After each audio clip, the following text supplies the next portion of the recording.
Hello everyone. तो आज हम डिस्कस करने वाले हैं केमिकल रिएक्शंस एंड इक्वेशंस।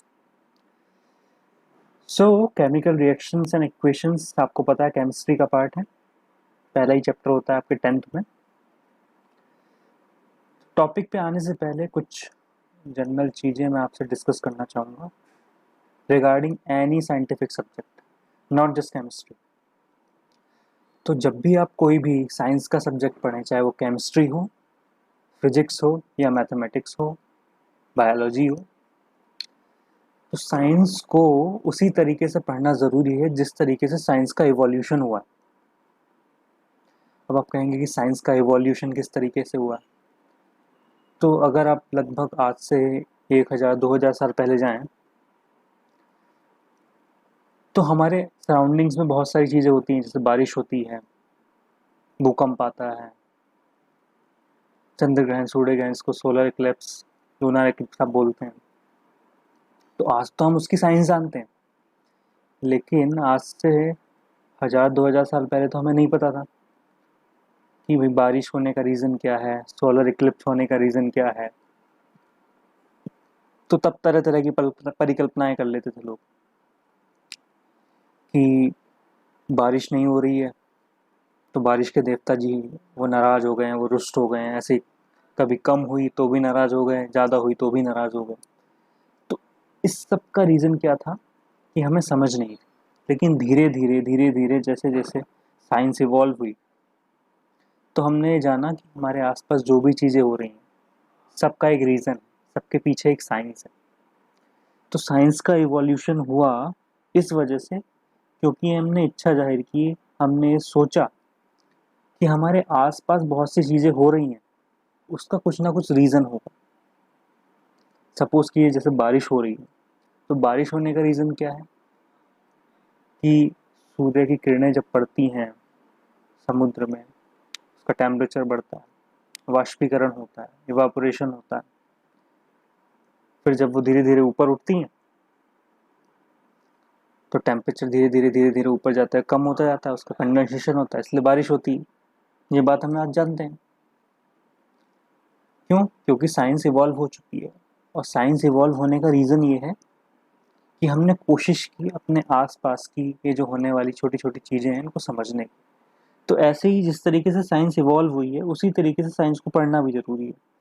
तो अगर हम केमिस्ट्री पढ़ रहे हैं या फिजिक्स पढ़ रहे हैं, तो जो भी टॉपिक पढ़ रहे हैं उसको अपनी सराउंडिंग से कोरिलेट करने की कोशिश कीजिए। सपोज़ कीजिए अगर हम केमिकल रिएक्शंस पढ़ रहे हैं, तो सबसे पहले हम ये देखें कि हमारे आसपास हमारी दैनिक दिनचर्या के दौरान क्या ऐसी चीज़ें हैं जहाँ पे कोई केमिकल रिएक्शन हो रही है। जैसे मैं कहूँ कि अभी मैं आपसे आपसे ये टॉपिक डिस्कस कर रहा हूँ, तो मेरी बॉडी में बहुत सारी केमिकल रिएक्शंस हो रही हैं। सपोज़ करिए मैं ब्रीथ कर रहा हूँ, मैं ऑक्सीजन अंदर ले रहा हूँ, तो जो ऑक्सीजन बॉडी के अंदर जा रही है, उसके बाद अलग अलग बॉडीज़ में एक्टिविटीज़ चलती हैं जिसके लिए ऑक्सीजन ज़रूरी है, और अल्टीमेटली बाहर क्या आता है? Carbon dioxide. तो हमारी बॉडी के अंदर भी कई सारी केमिकल रिएक्शंस चल रही है ना।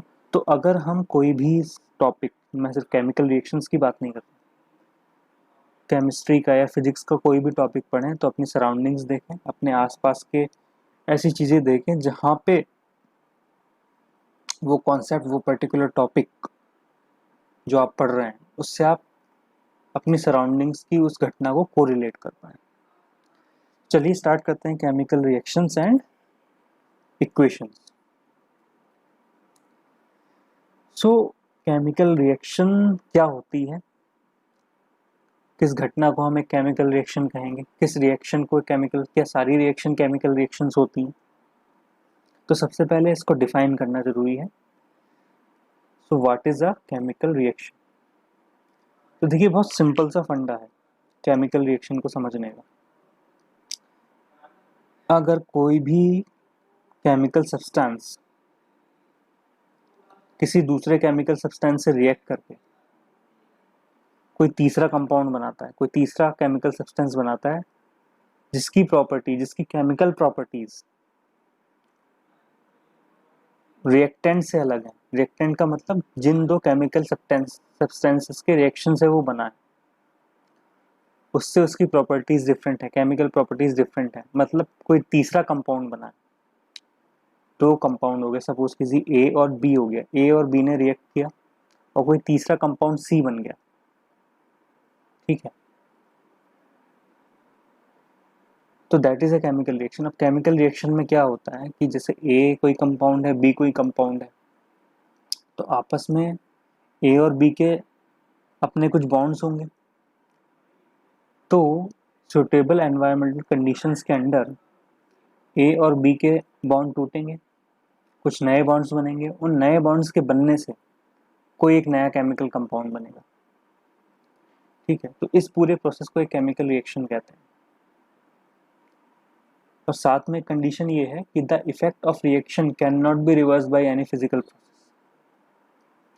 मतलब ये जो कंपाउंड बना है तीसरा, ए और बी के रिएक्ट करने से जो सी बना है, किसी भी फिजिकल प्रोसेस से, फिजिकल प्रोसेस से कहने का मतलब है जैसे मैग्नेटिज्म हो गया, एवेपोरेशन हो गया, कंडेंसेशन हो गया, इन सब प्रोसेस के थ्रू सी से दोबारा ए और बी को नहीं बनाया जा सकता, ठीक है। सो अगर ए बी से रिएक्ट करता है और कोई कंपाउंड बनता है सी, सो ए एक केमिकल सब्सटेंस हो गया, बी एक केमिकल सब्सटेंस हो गया, और इन दोनों के रिएक्शन से सी बना एक केमिकल सब्सटेंस हो गया। सो ए और बी क्या हुए, इसको हम कहते हैं रिएक्टेंट्स, क्योंकि इन्हीं दोनों की रिएक्शन से सी बना है। और सी क्या है, इन दोनों की रिएक्शन होने से बना है, तो उसको क्या कह दिया हमने, इसको प्रोडक्ट कह दिया, ठीक है। अब ये जो एरो है इसका भी अपना इंपॉर्टेंस है। ये एरो सिर्फ ये नहीं बता रहा है कि ए और बी के रिएक्ट करने से सी बन रहा है, एरो साथ में वो कंडीशन भी बताएगा जिससे ए और बी रिएक्ट करेंगे और सी बनेगा, ठीक है। तो जरूरी नहीं है कि ए और बी को अगर हम एक साथ मिक्स कर दें या एक साथ रख दें तो सी बन ही जाए, उसके लिए कुछ एनवायरमेंटल कंडीशंस भी चाहिए होंगी, ठीक है। जैसे टेम्परेचर हो गया या प्रेशर हो गया, तो हो सकता है किसी पर्टिकुलर टेम्परेचर के ऊपर या नीचे ही ए और बी रिएक्ट करें। अगर हम उसको रूम टेम्परेचर पर छोड़ दें तो हो सकता है कोई रिएक्शन ना हो। तो ये जो एरो है, ये एरो ये दर्शाता है कि ए और बी के रिएक्ट करने के करें और सी बने, उसके लिए क्या एनवायरमेंटल कंडीशंस जरूरी, ठीक है। तो जैसे मैंने अभी कहा कि साइंस को पढ़ने के लिए, केमिस्ट्री को पढ़ने के लिए, केमिकल रिएक्शंस को पढ़ने के लिए सबसे पहले हमें अपनी सराउंडिंग्स देखनी चाहिए। सो अब हम देखते हैं कि डेली लाइफ में ऐसी कौन कौन से एग्जांपल्स हैं जहाँ पे कोई केमिकल रिएक्शन हो रही है। तो सबसे पहले जैसे मैंने अभी डिस्कस किया था, ब्रीदिंग या रेस्पिरेशन। तो जब हम ब्रीथ करते हैं ऑक्सीजन अंदर जाती है, और जो हम खाना खा रहे हैं वो एज अ ग्लूकोज हमारी बॉडी के अंदर प्रेजेंट रहता है। तो ऑक्सीजन ग्लूकोज से रिएक्ट करके एनर्जी प्रोड्यूस करती है, कार्बन डाइऑक्साइड और पानी प्रोड्यूस होता है। आप रिएक्शन देख सकते हैं स्क्रीन पे। तो जैसे ही हमने ऑक्सीजन अंदर लिया, अंदर जो ग्लूकोज है वो ऑक्सीजन से रिएक्ट करेगा, और अल्टीमेटली हमारी बॉडी को जो एनर्जी चाहिए वो एनर्जी हमें मिल जाएगी और कार्बन डाइऑक्साइड बाहर निकल जाएगी। तो रेस्पिरेशन, ब्रीदिंग सबसे अच्छा एग्जाम्पल है केमिकल रिएक्शन का। तो इसमें रिएक्टेंट्स क्या क्या हो गए, रिएक्टेंट्स हो गए C6H12O6 प्लस ऑक्सीजन, और प्रोडक्ट क्या बन रहा है, carbon dioxide, water, and ultimately जिसकी वजह से रिएक्शन हो रही है, एनर्जी।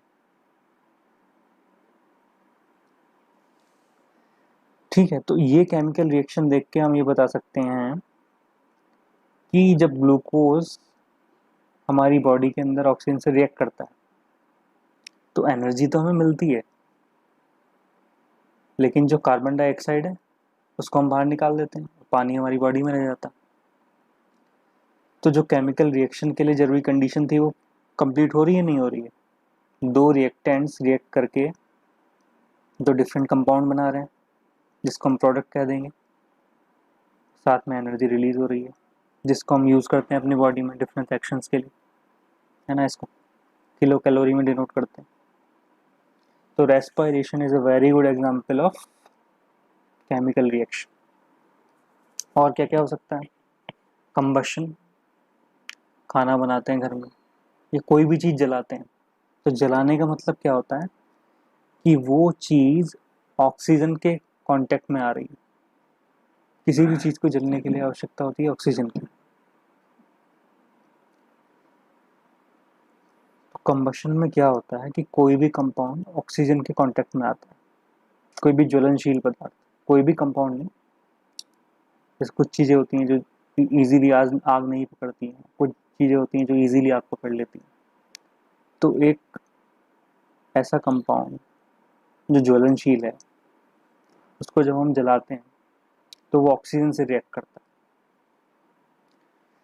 तो मैं क्या एग्जांपल लेते हैं, मीथेन। मीथेन एक क्या है? सिंपल हाइड्रोकार्बन है, CH4। जब वो ऑक्सीजन के कांटेक्ट में आता है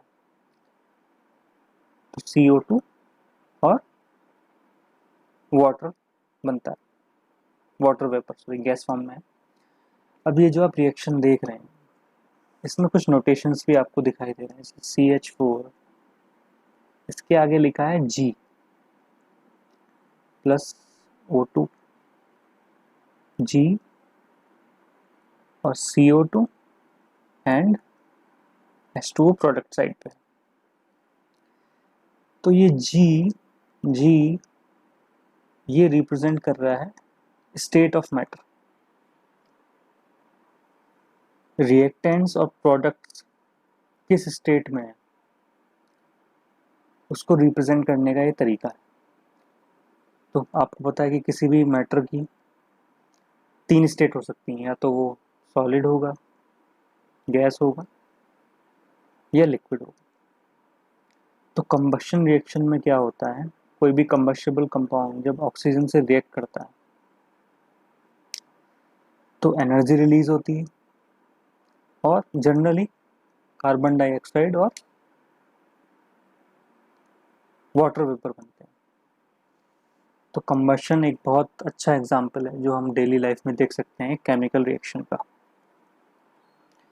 अब वैसे ही आपने देखा होगा कि जब दूध से दही जमाते हैं तो क्या करते हैं, पहले जामन लगाते हैं। जामन लगाने का क्या मतलब है कि मिल्क से कर्ड बनने के लिए कुछ बैक्टीरियाज की हमें नीड है। वो बैक्टीरियाज क्या करते हैं, वो मिल्क को कर्ड में कन्वर्ट कर देते हैं। ठीक है, जैसे भी मैंने कहा कि किसी भी, अगर आप दूध को सपोज ऐसे ही रख दें तो दही थोड़ी जमेगी। उसके लिए कुछ कंडीशन है कि आपको बैक्टीरिया चाहिए। ऐसे ही आप अगर जामन लगा के फ्रिज में रख देंगे तो भी दही नहीं जमेगी। क्यों? क्योंकि उसके लिए एक पर्टिकुलर टेम्परेचर चाहिए। तो कंडीशंस का भी अपना एक इम्पोर्टेंस है। तो मिल्क में बेसिकली क्या होता है, लैक्टोज होता है, इसका एक केमिकल फॉर्मूला है, इसके डिटेल में अभी हम नहीं जाएंगे। लैक्टोबैसिलस वो बैक्टीरिया है जो लैक्टोज को लैक्टिक एसिड में कन्वर्ट कर देता है। ठीक है, कार्बन डाइऑक्साइड रिलीज हो जाती है, ये आपकी दही जम जाती है। तो ये एक जनरल लाइफ का एग्जांपल हो गया, milk to curd formation chemical. अब ये रिएक्टेंट था, प्रोडक्ट, ये एक केमिकल सब्सटेंस हो गया, ये दूसरा केमिकल सब्सटेंस हो गया, है ना? तो ये एक केमिकल रिएक्शन हो गई क्योंकि एक रिएक्टेंट से दो प्रोडक्ट बने और दोनों से डिफरेंट है, दोनों अलग chemical substance, that is a chemical reaction. ऐसी रस्टिंग ऑफ आयरन। अब आपने देखा होगा कि कभी कोई चीज़ खुले में छोड़ जाती है, लोहे की कोई चीज़ है, अगर कहीं पानी के कांटेक्ट में आ गई या बारिश में भीग गई तो उस पे जंग लगने लगता है।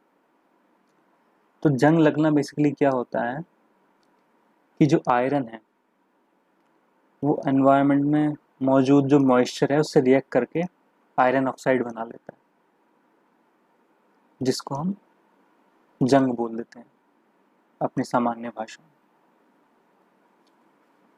तो ये इसकी रिएक्शन हो गई, Fe+3O2 = 2Fe2O3, फेरस ऑक्साइड, जिसको हम रस्ट बोलते हैं।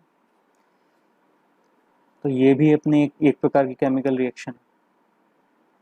तो कहने का मतलब ये है कि हम अपने आस-पास, अपनी दैनिक दिनचर्या में, अपनी सराउंडिंग्स में बहुत तरह की केमिकल रिएक्शन से घिरे हुए हैं, है ना?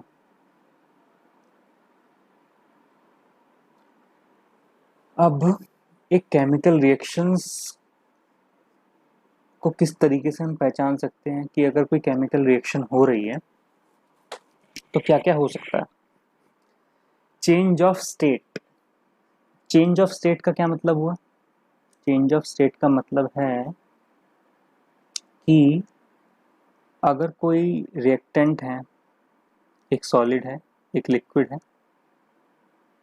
और रिएक्शन होने के बाद ज़रूरी नहीं कि लिक्विड, दो सॉलिड रिएक्ट कर रहे हैं तो सॉलिड ही बनेगा, या दो लिक्विड रिएक्ट कर रहे हैं तो लिक्विड ही बनेगा। दो सॉलिड रिएक्ट करके लिक्विड भी बना सकते हैं, दो सॉलिड रिएक्ट करके गैस भी बना सकते हैं, एक सॉलिड और एक लिक्विड रिएक्ट करके कोई गैसेस प्रोडक्ट भी बना सकते हैं। ठीक है, तो केमिकल रिएक्शन में मैटर की स्टेट चेंज हो सकती है। रिएक्टेंट अगर सॉलिड है तो प्रोडक्ट लिक्विड भी हो सकता है, गैस भी हो सकता है। फॉर एग्जांपल, सबसे सिंपल एग्जांपल लेते हैं।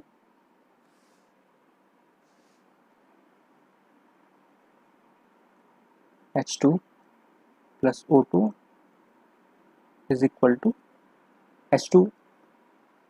अब देखिए, H2 एक गैस, O2 एक गैस, H2 लिक्विड।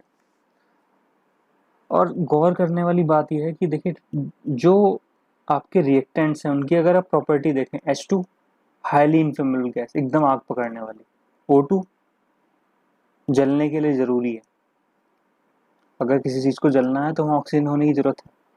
तो ऐसी चीज़ें जिनकी प्रकृति जो है जलने वाली है, वो रिएक्ट करके क्या बना रहे हैं? पानी, जो आग बुझाने का काम आता है। तो एंटायरली प्रॉपर्टीज जो है चेंज हो गई हैं। दो गैस मिली और एक लिक्विड बन गया। गैस जो थी दोनों हाईली इनफ्लेमेबल थी, और लिक्विड जो बना वाटर, वो उसी आग को बुझाने का काम आता है। तो बिल्कुल प्रॉपर्टीज चेंज हो गई। तो that is what a chemical reaction is all about, कि केमिकल प्रॉपर्टीज जो हैं वो रिएक्टेंट की और प्रोडक्ट की चेंज हो जाती है। चेंज इन कलर हो सकता है, ऐसे इवोल्यूशन ऑफ गैस हो सकता है, चेंज इन टेम्परेचर हो सकता है, फॉर्मेशन ऑफ प्रेसिपिटेट हो सकता है। तो ये बहुत सारी कैरेक्टरिस्टिक्स हो गई एक केमिकल रिएक्शन की। ठीक है,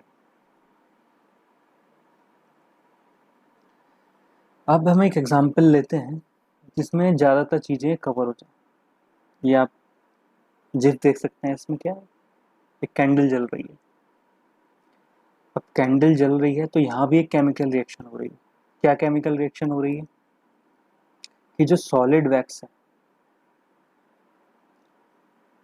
ये एक तो मेल्ट हो रहा है लिक्विड वैक्स में, दूसरा साथ ही साथ जो वैक्स बर्न हो रहा है ड्यू टू फायर, वो CO2 बन के ऊपर उड़ जा रहा है, और लाइट के रूप में एनर्जी भी निकल रही है। तो इस केमिकल रिएक्शन में फेज चेंज भी हो रहा है, एनर्जी भी रिलीज हो रही है। ठीक है, तो चेंज ऑफ स्टेट हो गया, सॉलिड टू लिक्विड।